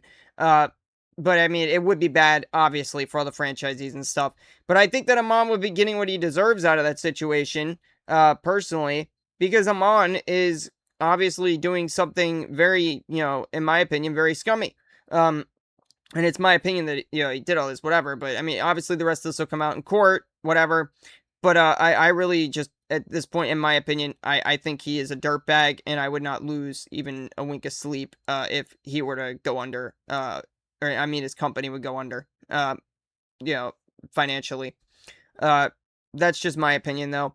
I would still feel bad for all the people that were not involved in this, but I would specifically like to see him, this guy who has spent his entire life growing up with daddy's money and then taking over this company and then turning around and kicking his dad out of the company that he founded and, essentially abusing the coffers of the company his dad built to try to keep Bricks and Minifigs funded, and then going and stealing Legos from, in my opinion, stealing Legos from Brian Mansell and them. I think that this guy is one of the worst types of people in my opinion. So I say let's go to the very beginning of the footage, my first interaction with them, and see what actually happened. So what's going on? So you guys are holding some of our Legos? No, we're not. You're not? No. Yeah, literally from the very first sentence we ever exchanged with each other, Ammon's goal was just to lie to us. But anyways, I'm now starting to think that the only reason Ammon wanted us to email him about the inventory list wasn't actually to give us the inventory list, but actually, it was a trap. Yeah, Ammon only wanted me to email him so he can find out my email and subpoena Google and find out all of my private information. And you think I'm lying, but they actually did this. They subpoenaed Google asking for all private information tied to this email address. And Google sent them like hundreds of hours of all the raw footage from everything I've filmed to the Lego video so far, all my emails, all my search history, all the metadata that shows everywhere I've been. But anyway. That is insane. So they basically got Google to dox him in a way, just hand over every bit of personal information, because you know that everything is likely backed up to Google storage on Ben's phone and stuff like that. Oh, dude, do you think they got pictures of Ben's wiener? That's crazy. They probably did. There's probably stuff like that on his Google Photos thing or something that they probably got if they got everything. If I had to guess. Especially if that was like his personal email. Ben really should have emailed off of like a burner email or something like that. Dude, that's just wild. Oh, dude, I don't even know what to say. I didn't know they did that. That's really dirty tactics. Why do you even need all that? That's the crazy thing. Why do they legally need it? The fact that the lawyer subpoenaed this and want to bring every bit of his life into this, a lot of what Google is going to be handing over is not even relevant to this case. This is just dirty. Anyways, this was the reaction of the police officer after she watched my entire first episode. I'm really curious to see, like, if this fool even makes any money doing this YouTube stuff. I'm like, if it's enough for him to travel to another state. Clearly he does. Ben gets quite a lot of views on all of his other stuff. I mean, his McCamey Manor stuff and everything else he's done, the Scientology stuff, the Banksy Banana, all the things he's done have gotten a lot of views. So, I mean, yeah, clearly he's making some money. I don't think he's consistent enough with it to be making, the money that somebody, of comparable size would be making if they posted consistently, because his videos take a lot of work to make. I'm sure now he is, because of the whole situation with Bricks and Minifigs and all this stuff. It's probably made him a crap load of ad revenue and Patreon donations and stuff and merch sales. But yeah, before all this, when this was occurring, I would guess that no, he probably was making money, but probably not like millions and millions. I'm sure it wasn't a small sum, but I'm sure it wasn't, he's a multimillionaire. He might have been probably making more than this policewoman, though. But the guy was getting a lot of views on his stuff before this whole situation with Bricks and Minifigs. He wasn't a nobody YouTuber. He was getting quite a lot of views, and he was making quite a lot of money. YouTube does pay, if you're monetized, a good amount of ad revenue, depending on your niche and stuff, for, getting a million or a couple million views. It's like thousands of dollars. So, I mean, yeah, clearly he's making a living off of it, and obviously it's enough to travel, things like that. But is he a millionaire? Unless he's posting these videos, a few times a week or something, or even like at least a few times a month, probably not. But if he's posting like, consistently, yeah, he would be, based on the numbers. I'm sure he made a lot of money off the videos he's posted on this, though, as I'm sure a lot of YouTubers have, because this has been non-stop posted on for a month or more now. And I'm sure a lot of YouTubers have made thousands and thousands of dollars off of this. But yeah, it's very funny. I haven't made anything, obviously. This channel's not monetized, but I'm sure other YouTubers have. But yeah, in the case of Ben, he's definitely made some money off of this. Is it enough to pay these legal fees? Probably not. I'm sure that now he probably needs to spend every penny he's earned to fight this in court. But yeah, he did definitely make money off of this. I mean, that's kind of the whole point of posting to YouTube and getting all the views he gets, is so you can make a living doing it. I'm sure he made more than this policewoman. Go get some footage.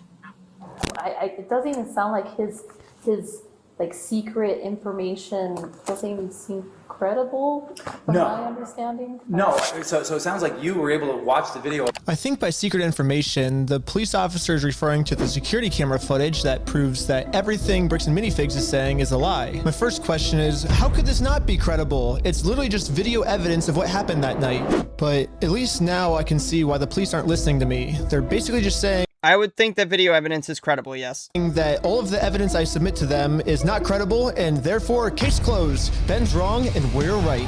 Because we said that the evidence is uncredible. At this point, Bricks and Minifigs is working with the police to just come up with whatever story they can to make any evidence I give them seem as uncredible as possible. In all of his actions to just generate clicks and likes to get, like social. To answer that police lady's question, I decided to look up exactly an idea of what Ben has made this month on view stats. And obviously, as I mentioned, all this is going to an attorney. That's just this month. Last month, apparently, it was higher than this. Between 19K and 54K is pretty good, I would think. But the month prior, apparently, he made about 92.3K higher than this. So last month, he made a lot of money. So yeah, Miss Policewoman, Ben is definitely making some money with this. A lot more than your probably yearly salary, although attorneys are very expensive, so I'm sure most of this has now been spent on attorneys. Social media clout without putting in work and just doing the crummy stuff. Interesting. He seems like a fun gentleman. No. Well, and his MO really seems to follow somebody who's like a paper tiger, right? Like who, like behind, you know, or like a keyboard warrior. They'll make threats. And this is the craziest part of the video to me. Ammon's claiming that I'm a keyboard warrior. And a keyboard warrior is basically just someone who talks a lot of smack online, but then when it actually comes down to it, they won't do anything in person. That's nonsense, because Ben literally came to talk to you in person, and he tried several ways to Sunday to get you to give the Legos back. This is the opposite of a keyboard warrior. What? That doesn't even apply here, dude. Amon is just trying to use, like, you know, the young kids' terminologies now, and it's hilarious. I mean, this guy's literally, you know, like, probably like 45 or something, 50 years old. I don't know how old he is, out here trying to use keyboard warrior. Bro, this is crazy. Which, I mean, if we look back at the footage, I accomplished almost everything I set out to do. I didn't get scared of anything. If someone in this story is a keyboard warrior, I don't think it's me. I think it's Bricks and Minifigs. Yeah, he's very clearly not a keyboard warrior. This guy is gone out of his way to do anything that a keyboard warrior would not do. He is not just sitting behind a keyboard and, you know, messaging them or talking smack online. He's very clearly going there in person and trying to fight to get the Legos back. I mean, let's double check by looking at the footage. Ammon claims with his words that he can give us the inventory list. We can show the inventory list. But when it actually comes down to it, he's terrified to give it to anyone. Bricks and Minifigs this entire time has also just been begging me to sue them. If you think it's illegal, why don't you sue me? Let's go to court. Sue me for us. Sue me. Let's go to court. Let's go to court then. So when I finally... Yeah, it's what I brought up earlier when they were literally begging Ben to sue them. Clearly, they must have wanted it, I guess, and they were serious because they didn't want to negotiate with Brian's attorney. So I guess they really did want to get sued. I don't understand the mindset, the logic, or any of that, but apparently that was their goal. They go out and actually sue them. They close down their store, and now Bricks and Minifigs. I also don't understand why Ben had to do that in his underwear Speedo thing. I mean, that just seemed extra. I mean, we didn't need to see all that. Is going to absolute extreme lengths to hide from this lawsuit. Are you okay if Just like how we also didn't need to see this guy's feet. she just gives you the paper so we can just... No, I'm not accepting service from her. Absolutely not. I mean, Bricks and Minifigs is showing all of the signs of a keyboard warrior, but for some reason they think that I'm the keyboard warrior. At this point, it almost seems like everything Bricks and Minifigs is doing, for some reason they think that I'm the one that's the one doing it. Well, I'll keep my fingers crossed for you guys. Hopefully no more issues. There's so many other things that this guy could, like, be talking about, right? No, 100%. But sometimes, you know, like it's a sunk cost fallacy. They just think, oh, I put so much time and effort into this. I gotta make sure something happens. All right. Thanks, guys. Appreciate it. Yes, Ammon just completely proves my point. Obviously, I'm not suffering from the sunk cost fallacy at all. Ammon's the one suffering from the sunk cost fallacy. I mean, they literally already admitted to me that they've held onto the Legos for so long, it's not worth it for them to give it back to us anymore. Yeah, it's serious projection at this point. I mean, it's been projection, but man, they really could have just stopped all this in the beginning. It doesn't make sense to keep holding the Legos and keep dragging it out further. You're just ruining your public image and everything else. I know they're trying to negotiate something now, but this whole situation did not need to go the way it did if they wanted to have integrity as a company and actually try to work to get the Legos back. But from what we've seen in this video, they have tried at every turn to not do that. I'm not going to distribute those things at this point. We've kept them on hold for this long, so... Let's see what else Bricks and Minifigs is accusing me of. Well, they're suing me for defamation. But this entire time, Bricks and Minifigs is actually the ones defaming me. They themselves say, hey, you guys stole this product from this person. If you don't give it back, I'm going to burn the place down. Let's go to the next thing Bricks and Minifigs is accusing me of. Extortion. When they're the ones actually extorting me by saying if I don't let them steal the Legos from us, they're going to make up a reason to throw me in jail. You stole them, bitch. I stole the Legos? Yeah, you're a fucking thief. Dang. Okay. You can shut the fuck up. That's your fucking choice. Bricks and Minifigs is also getting me for RICO charges. They're charging Reckless Ben for RICO. I think it is more likely that the police are guilty of RICO, right? I was watching this guy a lot throughout this whole situation.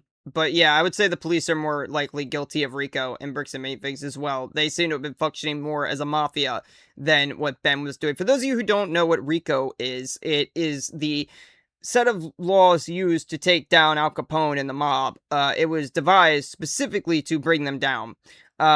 So essentially they're trying to claim that Ben is acting as a mafia, which is insane nonsense. That is not what's happening here. They're basically trying to say that Ben and his friends were acting as a mafia to try to do this, that, and the other thing. Essentially, if you get hit with RICO, it's very bad.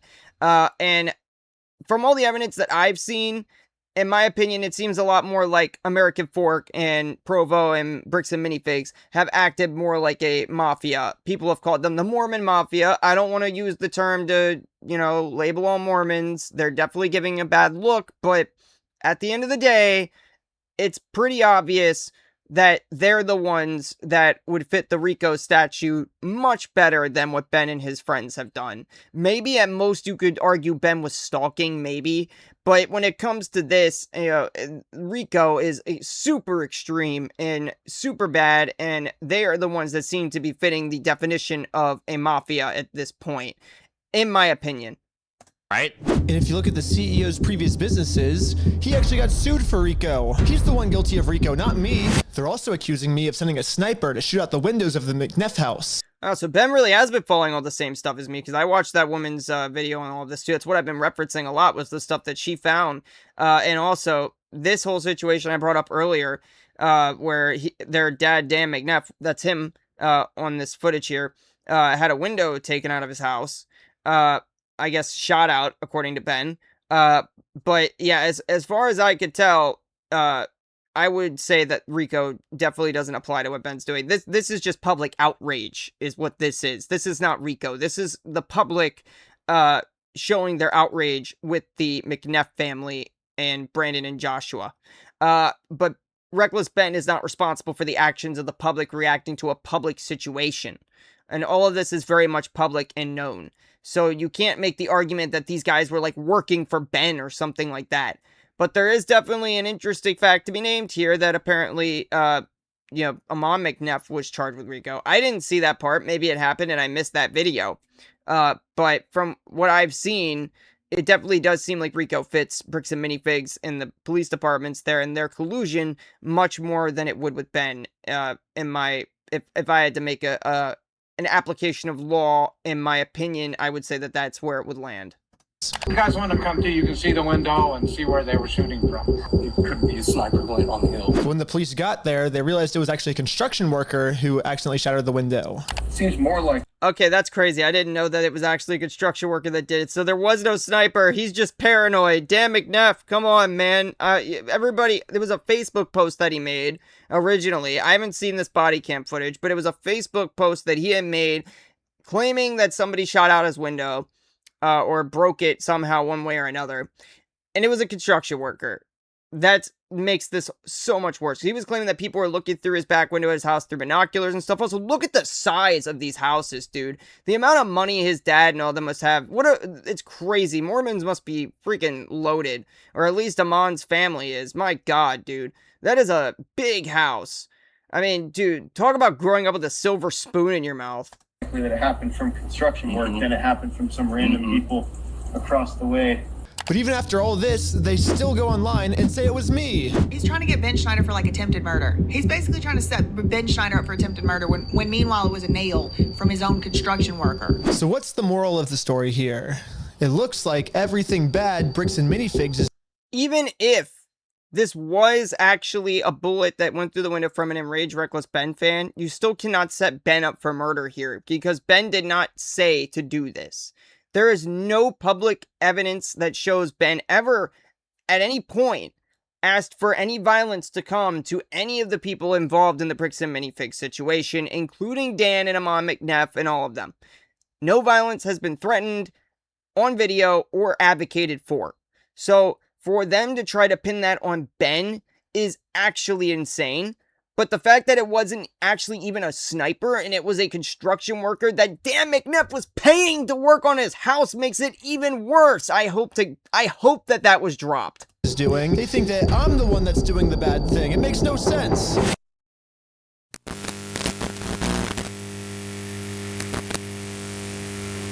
So, just to let you know, we call it double blind. The person who committed the crime may or may not be in the lineup or depicted. So I will give this to you. You'll have as much time as you need to choose someone or to not choose anyone. Whenever you're able to feel that you have ID'd somebody, I just ask that you circle it and then initial next door. And then, like that? Perfect. Okay. There you go. I swear, if Ben was on that paper and he just circled Ben's face when Ben had nothing to do with it, I'm gonna scream, dude. Cool.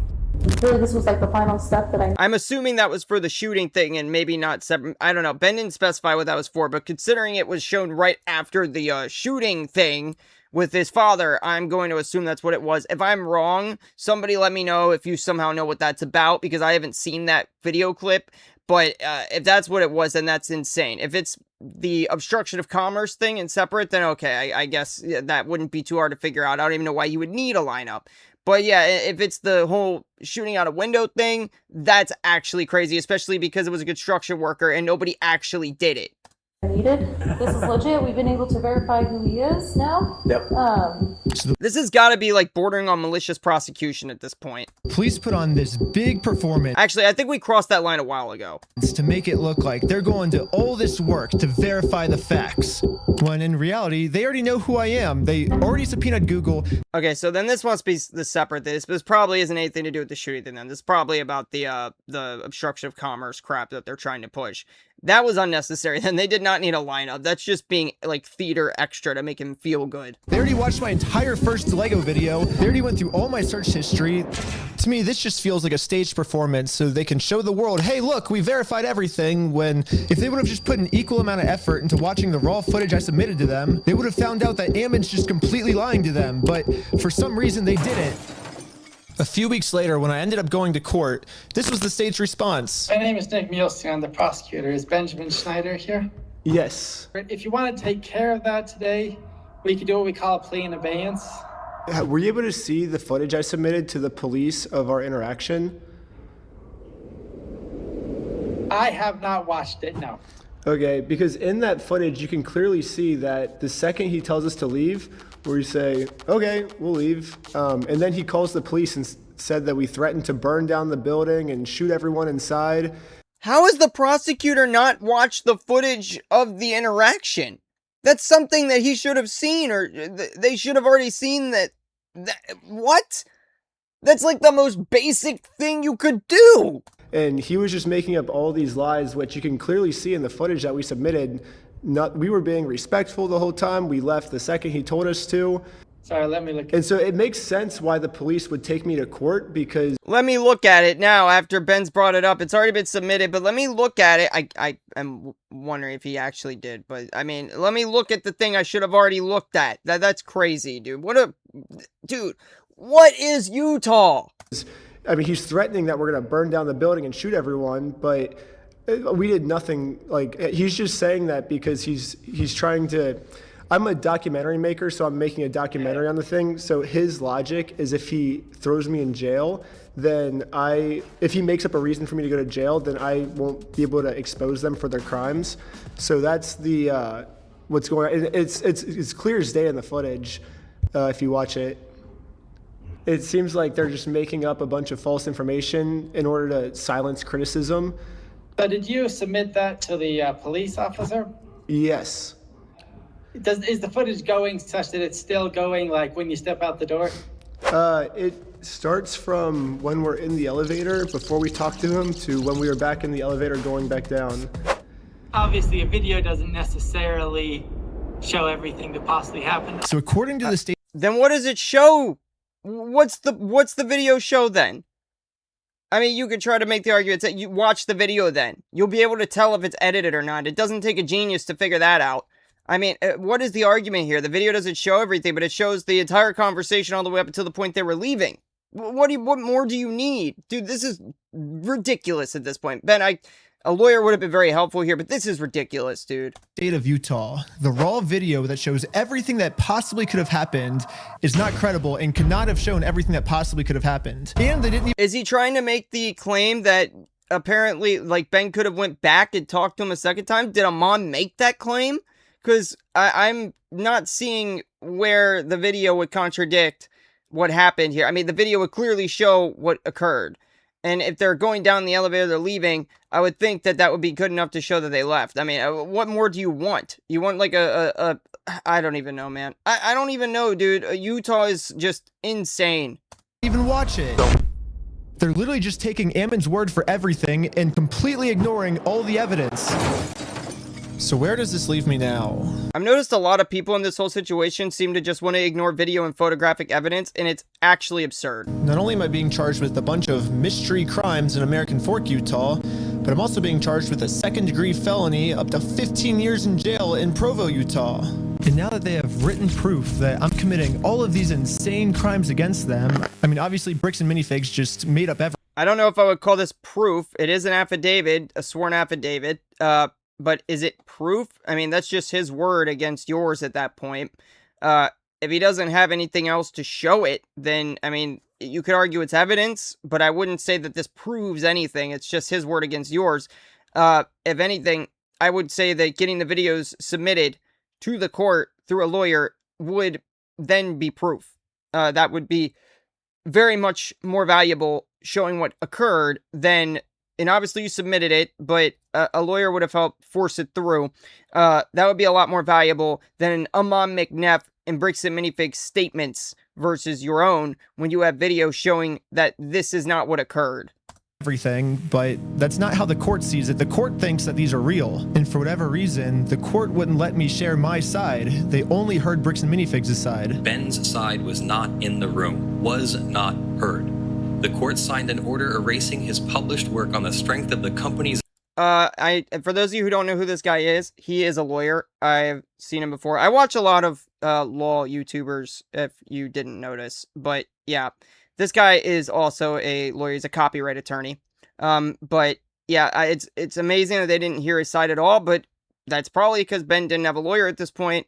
I'm sure they're hearing it now because a good lawyer is not going to let this slide. His verified complaint and the company's motion with no one there to say a word against it. Yeah, the judge granted a temporary restraining order, preventing me from even talking about Bricks and Minifigs, which sucks because this was the night I hit 1 million subscribers, and all my friends... Congratulations on that, by the way. That's a big milestone to hit. I mean, he was getting views like he had already had 1 million subs before any of this occurred. But yeah, big milestone to hit. Congrats on that, man. Maybe one day if I get lucky, maybe I'll get there too. I don't know. One can dream. Friends threw a giant surprise party for me.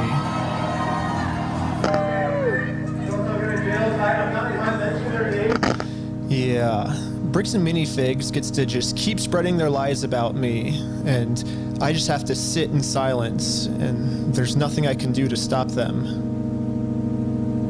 It's crazy to think about how much public support I was getting. $200,000 Lego dispute that's turning into one of the craziest legal cases and an internet crusade that is just exploding. A $200,000 Lego collection. This $200,000 Lego scandal is literally one of the craziest things I've ever seen. I think this might be the best video that I've seen. This is one of the crazier stories I think I've ever covered. Run by Mormons. Legos. Reckless Ben. Reckless Ben. It really seemed like the entire internet was uniting to stand up to this bully of a company. Bricks and Minifigs can stuff it. Yeah, that was great. That was the Patreon CEO when he told Bricks and Minifigs to stuff it because they were trying to file a claim to get Ben's Patreon taken down, and I think he did the right move there. And then told them if they don't like it, they can sue us. Baller move, man. That's some Chad energy there. By brick. Brick by brick. Brick by brick. It really did seem like we were right about to get the Legos back, but I was wrong. Now the court has silenced me, and it looks like all the work I put into this was just for nothing. They did silence him, but he's allowed to talk about it now, which is why this video is up. So luckily, he was able to get that resolved. And also in the federal court. This is no longer in Utah. This is now in federal court where they will be much more fair with him, I would assume. However, people were pretty upset that I was silenced and decided to protest. Brick by brick. It sucks that I'm not even allowed to be a part of this movement anymore. Brick by brick. Brick by brick. Or maybe I can be here, I just have to be in disguise so no one recognizes me. Oh no. That's not a good idea, Ben. That's not a good idea. I mean, I wouldn't put myself in the situation of where they could possibly have used this against me, but luckily you got it removed, so now it doesn't matter. But at the time, I wouldn't have done this. No. All right, I'm here with, what was your name? I'm Jerome. Just here to support the cause. Justice for Heroin Kid. I mean, he spelled it as though, you know, like a hero and not, or I guess it would be a female hero, but I know what he's aiming at. It's because the police searched him for heroin, but yeah, that's a crazy sign. Just an American Fork local, just here to support. Here with Jerome. I spent the rest of the day protesting for the cause, and not God, Jerome. Yeah, this is about the equivalent of the Jerome Gambit, for those of you who play chess and know what that is. a single person here recognized who I actually am. And maybe the protesting worked, because after a full month of remaining silent, I finally have an announcement. Well, it looks like I don't need this disguise anymore, because I have my freedom of speech back, baby. I can say whatever I want. I can say Bricks and Minifigs sucks. I can say Bricks and Minifigs such old people. And look, I just said it. I'm not in jail, which is sick. We got our First Amendment rights back. Good. Yeah. And now that I have my freedom of speech back, everyone is wondering how Bricks and Minifigs can make up for the fact that they made up all these lies about me to take away my freedom of speech. Most legal experts are saying I could easily win millions of dollars from Bricks and Minifigs, but instead, I have a better solution. If they want to apologize, they can say that they're sorry by doing the chicken dance. And I will take that as a sincere form of apology. No, Ben, you should have went the route of getting the millions of dollars. I'm like, no, I mean, yeah, it's funny, it's content, whatever, the chicken dance, haha. No, it'd be much better if you just got the millions of dollars and taught them a real lesson. Public embarrassment doing the chicken dance is not going to teach them a lesson. You needed to pursue this in court and win the money. That is the only good way to go about this. You can't, nobody is going to be satisfied with them doing the chicken dance. You need to pursue this in court and actually get money out of them. You need to make their pockets hurt and make them feel the same thing they made Brian Mansell and his family feel. That is the only way that justice will be served here, is if they go to court and they lose millions. And once they do the chicken dance, then I will know that Bricks and Minifigs is sorry, and we can finally move on to the next video series, and it'll be awesome. So you guys might be thinking, why do you want them to do the chicken dance? And there's actually a reason. So this entire time, Bricks and Minifigs always says the right thing, but then their actions don't match their words at all. So I was thinking, well, if they get given an apology, they might say the right things, you know, but they're not actually gonna mean it. So by doing the chicken dance, I'm gonna basically just be giving them another opportunity to do the right thing, not just with their words, but with their actions. And once they decide to do the right thing, then I'll move on to the next video series and never talk about Bricks and Minifigs again. And also make sure to check us out at www.westealfromoldpeople.com, because right now we have 2 new Lego sets for sale that you can buy right now. One of Joshua Johnson and one of Ammon McNeff. And we're only making 500 of each, and once all 500 of each sell out, we're never making any more. And you gotta buy them now, because someday they're gonna sell for like $1 million or something. They're gonna be collectibles. It's gonna be sick. Also subscribe to Patreon. You'll get tons of behind the scenes, tons of extra footage, full interviews. Also, part 4 is coming soon. If you subscribe to Patreon, you'll be the first to watch it. And also subscribe to part 5, subscribe to part 6, part 7, all the way to part 100. We're doing 100 parts. My lawyer said if Bricks and Minifigs sues me, which they've still not dropped their lawsuit, then it'll be at least 2 years and 52 weeks a year. That's 104 parts at least. So come back all the way till 100. I'm not gonna lie, I am very surprised that that was the end of the video, by the way, if you guys didn't notice. But I am kind of shocked that Ben's lawyers were like, yeah, this is okay, you can release this, there won't be a problem with that. I mean, usually lawyers want you to keep your mouth shut and not do this, but I mean, the public is on his side already, so maybe they're like, yeah, do whatever. Maybe Ben didn't even ask, but I hope he did at least, you know, address his attorney to be like, hey, is this a good idea?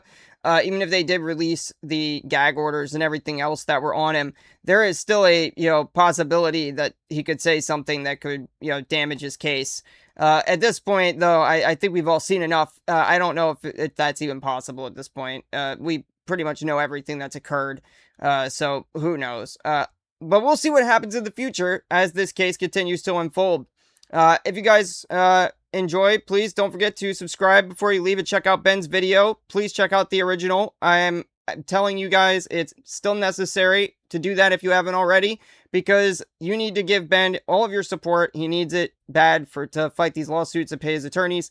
All of that is very much needed, and obviously dropping a like on this video and all that good stuff is appreciated here as well. The link for his video is down in the video description. Go check it out if you have not already watched it, and leave your support for Ben over on his channel. With that said, this is Death War signing out. See you in the next one. Peace.